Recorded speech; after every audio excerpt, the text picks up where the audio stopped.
Hi everybody, welcome to this session. I'm sorry we had a couple of little tech problems there getting started, so we're a little bit late, but really quick intro and I'll try and give Kaitlyn as much time as we can. So welcome to Kaitlyn Hova. I think Kaitlyn, are you over in the USA, I think, aren't you?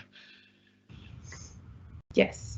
Awesome. So Kaitlyn's going to be talking to us about chaos, time variances, and Loki, I believe, which sounds really exciting. So I'm going to just let Kaitlyn jump straight in and start telling us all about it. Just let me know if you have any problems, Kaitlyn, and I'll jump back in and see if I can help. But over to you now. Thank you so much. And thank you to everyone coming here today, this morning, or this afternoon, depending on where you're from. Here's some the generic slides for code of conduct. Like to be aware of others, be welcoming and respectful, and friendly and patient, be open to all questions and viewpoints, and be understanding of differences, and be kind and considerate to others. Here's the donate link if you'd like to do so for the wonderful developer conference and community events. Would be very much appreciated. Also, a big thank you to all of our sponsors today. And if you feel like you'd like to, you might as well, you should tweet. Here's all the hashtags and the Twitter accounts to do so. So let's get started. So today we're going to be talking about pretty much my two favorite things, Loki and design systems. It's titled Managing Chaos, How Design Systems Are, I'd like to say, an ethical version of the TVA and Loki.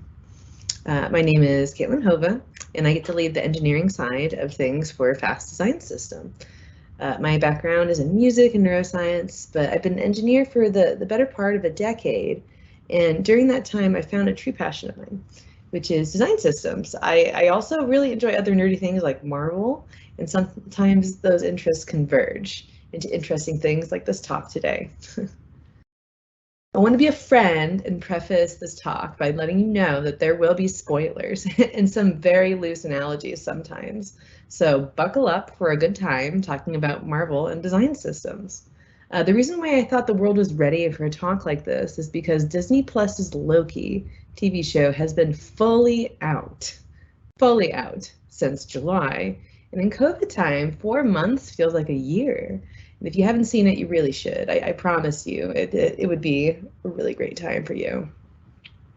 So, what is Loki? Loki is a Marvel TV show on Disney Plus that essentially follows the adventures of Loki as he navigates the multiverse with all of the consequences and bureaucracy that comes with it. The reason I love this show so much is because it focuses less on the main character being a hero of their story and more on the mechanics of the multiverse in which all Marvel characters exist. To me, time is the ultimate character and so much more interesting than superheroes' character development. So boring. We've seen it so many times before. So the series opens like this. After stealing the Tesseract during the events of Avengers Endgame, so this is back in 2019, Loki is ambushed by the Time Variance Authority, called TVA from here on, which is a bureaucratic organization that exists outside of time and space to monitor the sacred timeline. They say the sacred timeline a lot. Once Loki is taken in by the TVA, they reset the timeline to continue on it as it was supposed to be that way. I know what you're thinking. This is totally design systems. The TVA does some really terrible things in the name of preserving the sacred timeline, so please take all of these analogies at face value, and it's not exactly as fascist as the TVA is. So when we say like, oh, this is totally design systems, like what is design systems? There are many definitions of what a design system is, but the general consensus is that when you're thinking and working on design systems, the bigger circle of influence you have, the closer you are to getting the full understanding of what a design system is and its true potential. So for example, a design system is not just a component library, but a component library does consume the logic supplied by the system. So it is a lot, and it can essentially influence product design and engineering all at once. At FAST, where I work, we define design system as a set of interconnected patterns and shared practices that are coherently organized to achieve the purpose of a shared language. Our design system is both a platform for us to collaborate and the language we use to communicate across teams. And at the core of it is an open communication, nomenclature, negotiation between design, engineering, and product, yada yada. But what does that mean? So here's a quick example, just to get us all on the same page. Buttons, right? Like, how hard could they be? Let's set aside all different functionality that buttons need in order to be accessible and functional for all use cases, and just focus on a basic enabled state styles. All of these styles are made up of building blocks that exist within a design system. Under the hood, this is really what a button is. They consume a specific border radius, colors, spacing, typography, and icons from iconography. It's all insanely controlled for something that seems so simple. In season 1, episode 1, there is a wonderful quote that I love that I feel speaks to design systems in general, which is where Loki says, "How have I never heard of you until now?" And then Owen Wilson, I guess Mobius, says, "Because you've never needed to, you've always lived within your set path. When you're building big things, clear visual communication across features and product areas is key to keeping consistent user experiences. Many companies haven't thought about using design systems until they absolutely needed to, or until it was too late because they want to scale. So at the end of the day, while yes, where you work, you may have a design system, but you haven't really thought about it because it's all been working together under the hood to make sure that everything runs smoothly, just like time and the sacred timeline.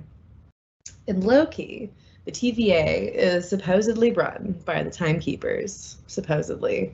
Not too many spoilers, I guess. And they keep track of all the timelines, keeping everything in harmony.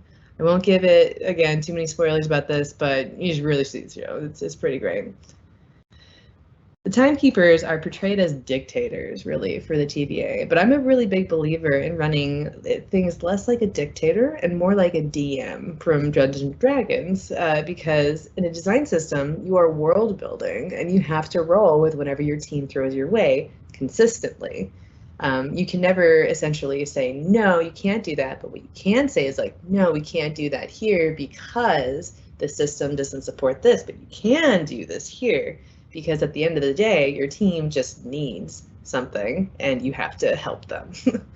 At FAST, all design system work currently comes down to Pedro, who leads the design side, and myself on engineering. We work pretty much with everyone from all teams to keep track of all work that's been done and negotiate for the next steps to make sure that both design and engineering gets everything they need out of the system. So yeah, basically kind of like the timekeepers. Sort of. This negotiation process is a lot of give and take. When communicating and negotiating nomenclature for the design system, the main thing to keep in mind is whatever you get at the end of the day needs to serve everyone equally. There's no favorites, it's all utility. You don't always get what you expect out of these negotiations, but at the end, everyone gets something that will technically work for them. In my experience, the key to design system negotiations is to value the conversation more than your expected result. It's in these conversations where you build relationships, understanding, and at the end, a better product. So anyway, back to Loki, right? Basically, there are a number of timelines at a given time, all coexisting all nicely, right? In a design system, we have a very similar thing. We have a lot of timelines that occur when you have the complexity that comes from supporting 3 platforms, 2 modes, and all these different variants that come with components that are needed. We'll talk about size and style variants later in this talk, but basically nothing is quite ever so simple because everything on this screen needs to work in harmony. So sometimes there's an event that causes the harmony of a timeline to go awry. This in Loki is called a nexus event. For a design system, this nexus event can happen anytime you get a new mockup that has components that use the design system in an incorrect way or has UX that is not quite right. So if anyone here uses Figma, basically when you use the design system not quite correctly, or like it's kind of like when you get a mock-up and there's a component that they've detached from the main component and they've kind of mushed around. So it does technically say it's that component when you are looking in the left sidebar, but it's not quite. So we have to figure out how to fit those new styles into that component. It's fun. These Nexus events cause variance. In Loki, we get to meet all the rad incorrect variants of Loki that exists on different timelines. My favorite is always the alligator Loki because it's just so ridiculous. I think at that point we know we're having a good time in Loki. When we were evolving Fast Design System, we found many, many different variants of our infamous Fast Checkout button here and there that are pretty similar, but not quite planned or correct. They resemble the Fast Checkout button, but were created by random accidents. So as you can see here, it could be even something as simple as like, hey, the typography is not quite right. The padding is tough because you have to eyeball that pretty quickly.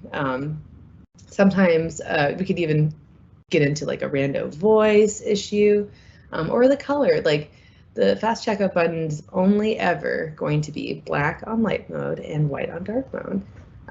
But you don't know that until you set the rules. Anyway, so too many variants causes too many timelines, which cause absolute chaos. No one wants that. It's the whole point of the show. It's the whole point. So for design systems, too much chaos can mean things like not being ready to use your light dark theme toggles if you don't tie every color into the UI to a theme color. It can also mean that there's not really any cohesiveness for the components, or the typography feels sporadic, or just users start to get that icky feeling, right? Where they're like, oh, this doesn't feel like a pro website. When you're managing a design system with a ton of designers across different contexts like iOS, Android, and web, this chaos is called drift.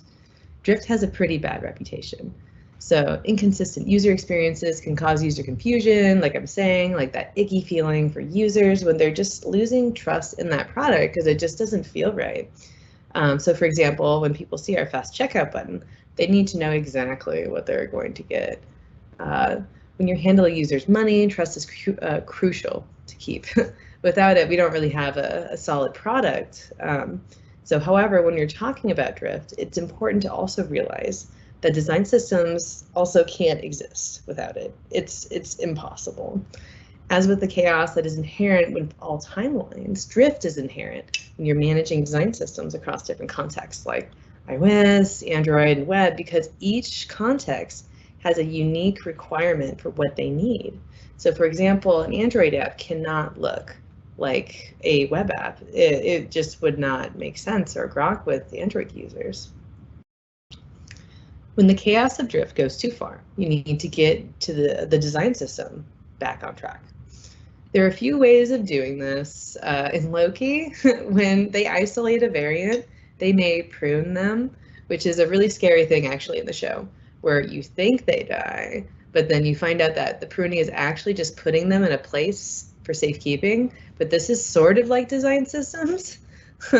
Also, where at Fast, when we find an old component that predates the design system and appears to be like a variant of a design system component, but it's not really hashed out yet, we may either axe it or document it in a global storybook so that one day we can come back and elevate it to a design system.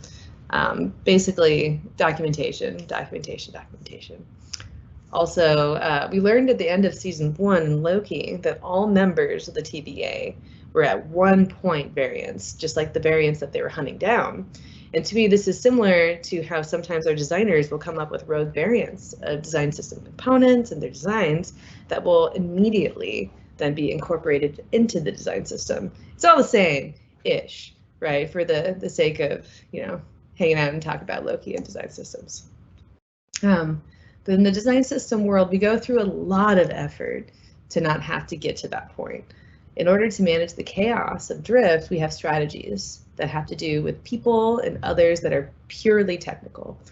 When we're talking about design system tactics, most of the time when you're like Googling, like, how do I design system? You're going to get the technical parts. You're going to get like a little tiny view into it through a blog post, or maybe a site might help, but not too much has been super documented about the people parts, because fortunately / unfortunately, you have to work with people, and there is a whole world with that. So let's talk about the people parts first. We do have a lot of ways for users to be able to engage, and by users I mean engineers and designers, to be able to engage with the design system team, to understand like, oh, how can we use the design system? We always have a Slack. We have engineering office hours. We have design system or design office hours, and we have direct people of contact to be able to ask any question to at any time. But then in addition to that, when engineers or designers are just like sitting around, no one's around, they need to be able to just make some sort of decision, the design system, we made logic flows, which are pretty fun. Broke up the entire design and engineering process into 4 parts. There's design process, design review, engineering implementation, and the review part, which I guess we can just call PR for here, for pull requests. So the design process is pretty fun. Basically, what we are asking is for all designers, whenever you're like, oh, should we use a design system component, you have to break it down to, can I use a component that satisfies the UX of what I need? And by that, I mean, let's say we're filling out a form and you just need a text input. Do we have a text input? Oh, yes, we do. So if that's the case, then you ask the next question, which is, does it look how I want it to look? And then if it's yes, yeah, use that component, you did it. If it's a no, then that's when you need to engage the design system team. Good question. So we can create a new design system component for that. And sometimes we will add a new component for that, which is yay, you contributed to the design system, that's great. Or no, dang, we got to use a design system component instead, or figure out how to make it work. Sometimes, if you go back to the top, we don't have a design system component that satisfies the UX need that the designer needs. So then you just start asking questions like, hey, is this something that would be a good design system component? And if it is, then yeah, just flag with the design system team to figure out if it is for their vision. And then, yeah, same thing. Will we be able to add it? Yes or no? But then, you know, sometimes if it's not a design system component that you think would be good, then you can just kind of do whatever. You know, we're not as fascist as the TVA for sure.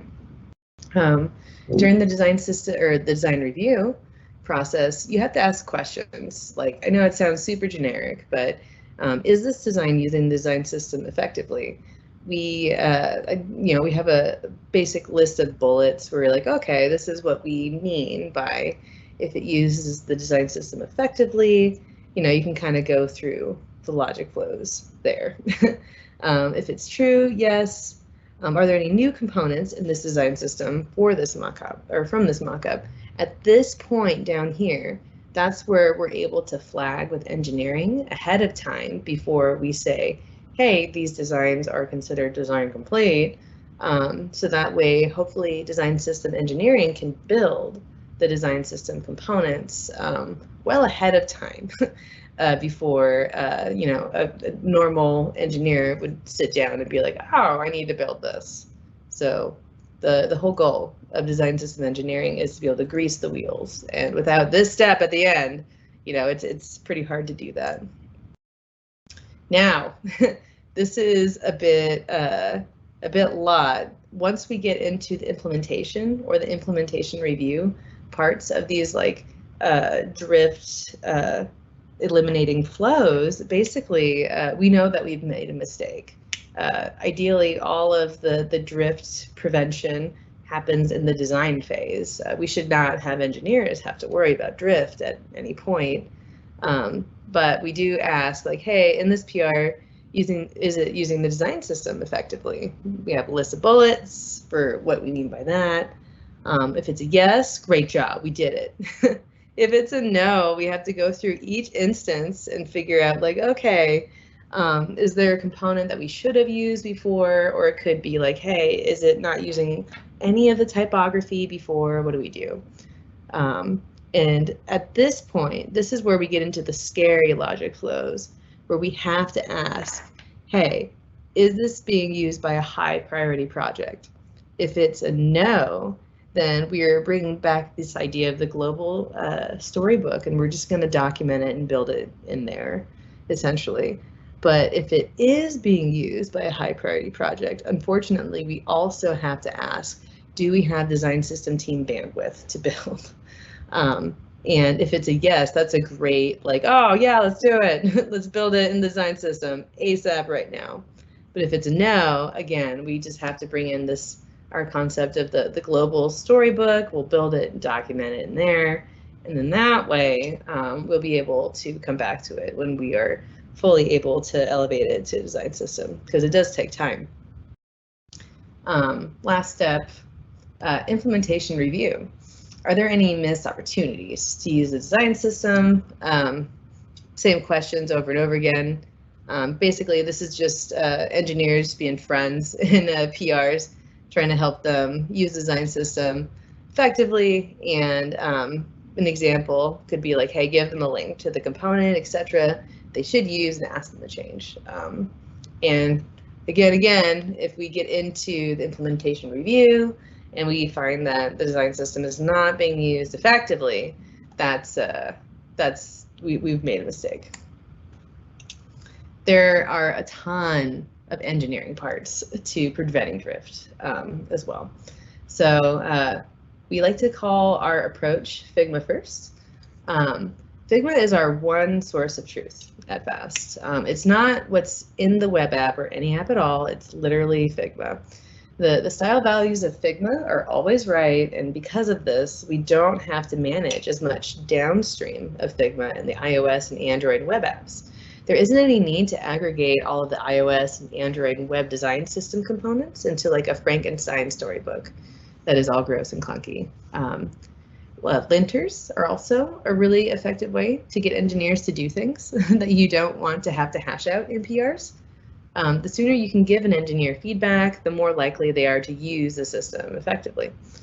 And lastly, or I guess one of the bigger lastly ways we do this is all styles are broken down into JSON. Absolutely everything. By doing this, we have a very specific shape we are expecting for any new variant that the design system comes up with, and we never have to touch anything in a component after it's initially built. We just upload JSON. Here's the general structure for an input with only one style variant and one size variant. This looks like overkill, but by asserting the shape with TypeScript, we never ever have to worry about missing a style when a designer adds a new variant. So there are 4 different levels to this object. We have our high level variants, which are sizes and styles. We have our variants, which are, for example, a default size and a compact size.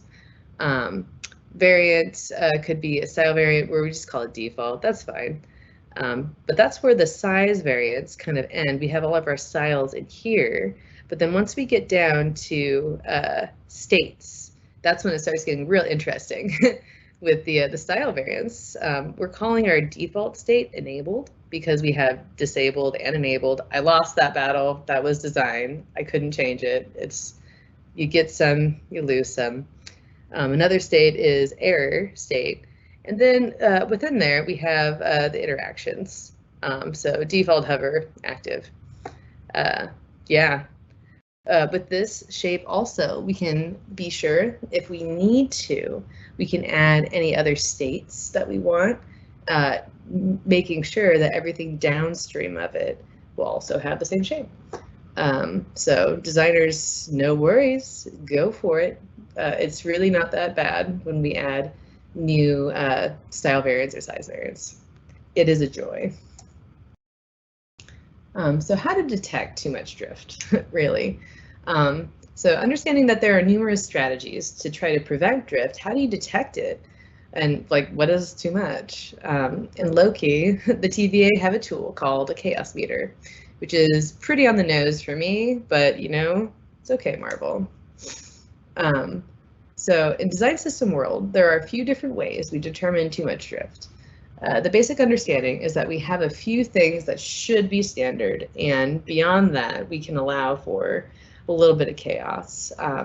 The UX typically needs to be consistent, so that way, it's as easy to understand as possible. For example, you don't have to accept, you don't have accept and cancel buttons in different orders across different modals. Like that's annoying, right? Especially when you're expecting it to be in one area and you just accepted something you did not mean to. And when we say consistent, it's not that it should be consistent across all timelines. It's consistent on your timeline. So for example, Android's going to do its own thing, iOS can do another thing. It just, on those timelines, they have to be consistent. Next is everything in Figma in our apps exists on the same 4-point grid. Everything that's not on the grid is a step too far.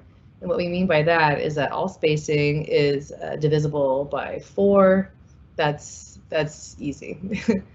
Another thing is colors need to be consistent, especially as a language. If we use a specific color for success in one app, we should use it for the same thing in another. Colors can be consistent beyond UX. In conclusion, for the purposes of this talk, for me getting to talk about Disney Plus's Loki and design systems at the same time, there are a lot of similarities between Loki and design systems. They both are about the struggles and bureaucracy of managing an intense amount of chaos while also embracing it.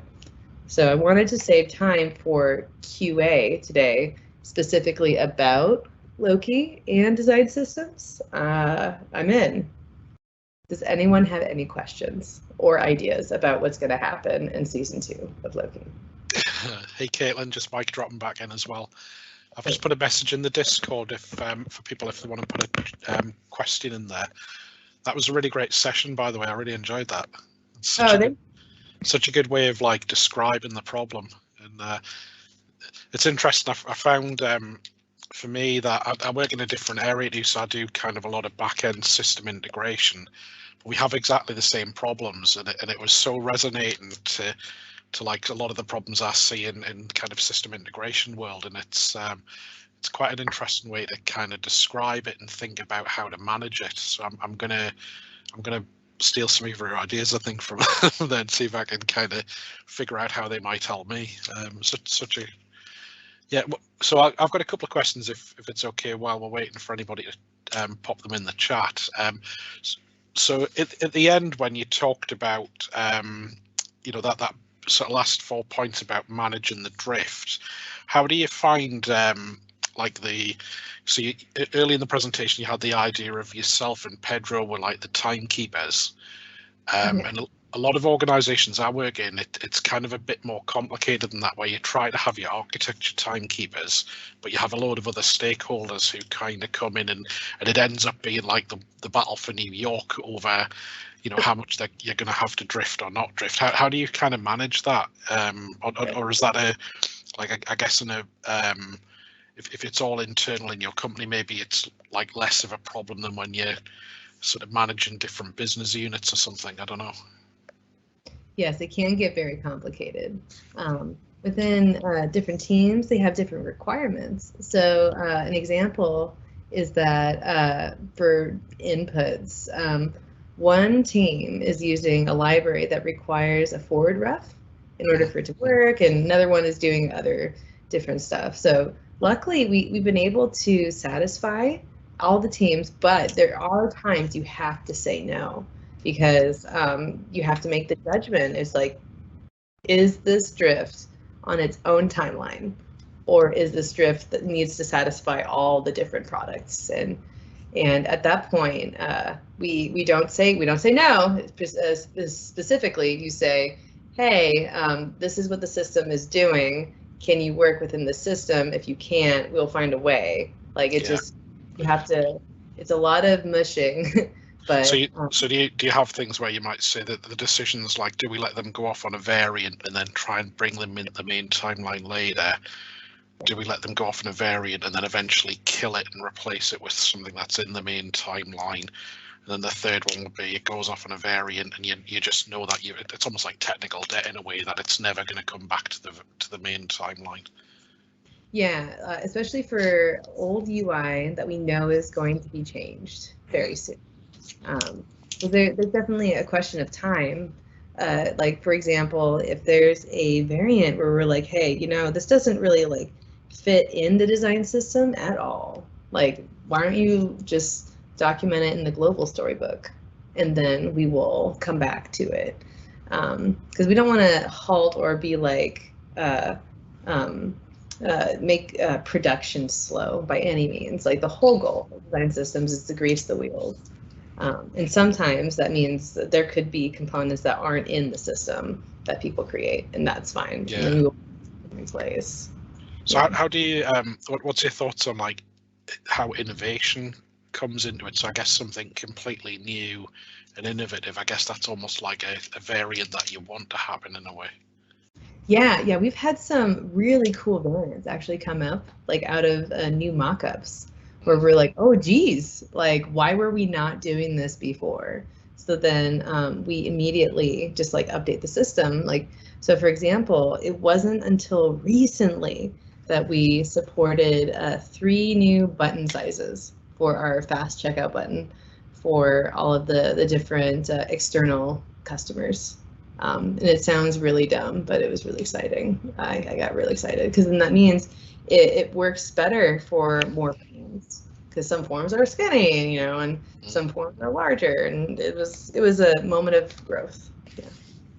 Do you have a bit of a cheeky question? Do you have people in the office play different characters out of Loki? I bet.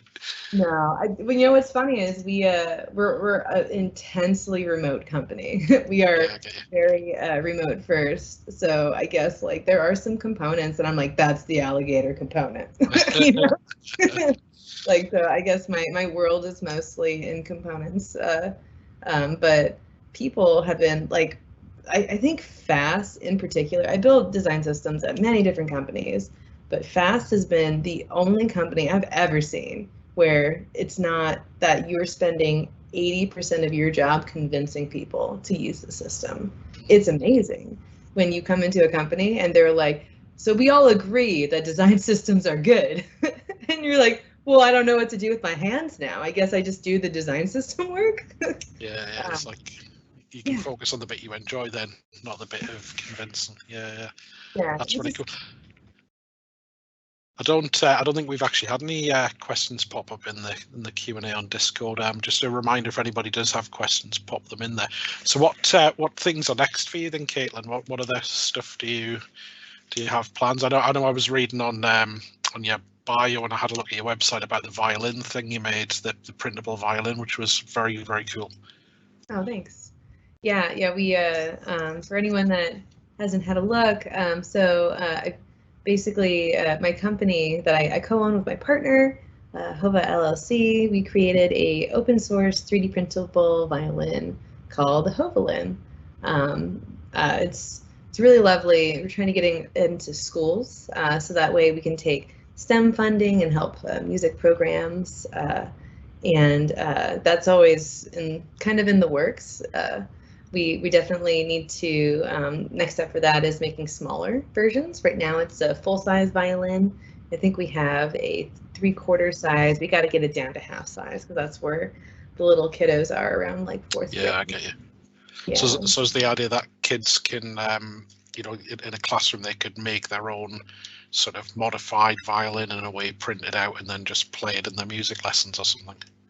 Yeah, because then it gives them the idea of how to do CAD, how does 3D printing work, and then just to have ownership over the whole process. So instead of just like, here's a violin, this is the rest of your life, as someone who's played violin, it's definitely fun. But then just to have a way to be able to Not necessarily, but kind of like repurpose STEM funding into systemically underfunded programs like music. That could be really cool. Yeah, sounds really cool. I think questions are looking pretty quiet. Is there any other bits you'd like to say other than, and we'll just wrap up a couple of minutes early if everything's good. Are you going to have this video on YouTube, by the way? I think there's if all the speakers are happy, I think they could plan on putting the videos on YouTube at the end of the session. Yeah, that could be great. I don't know how copyright stuff works, but yeah, would love that. Brilliant. And that's your Twitter there if anybody wants to drop you a line. Yeah. Brilliant. Well, thank you very much, Kaitlyn. I thoroughly enjoyed that presentation. Actually, it was really, really cool. And hopefully a few other people will catch it on the recordings. Thanks. Have a great rest of your day. And are you going to be in the Discord channel for a little bit, Kaitlyn, or are you? Are you there? Yeah, I'm still here. Are you going to be dropping into the Discord channel if anyone wants to pop any questions in? Yeah, I think I will. It is currently 4:50 over here, so I might. Oh yeah, I'm forgetting that. Yeah. Yeah, but I will. Early start today. Brilliant. Well, we'll wrap up again. I think someone's just typing a question in now there for you. Brilliant. Thanks very much, and hope everybody has a great rest of the day. And take care, Kaitlyn. We'll see you soon. You too.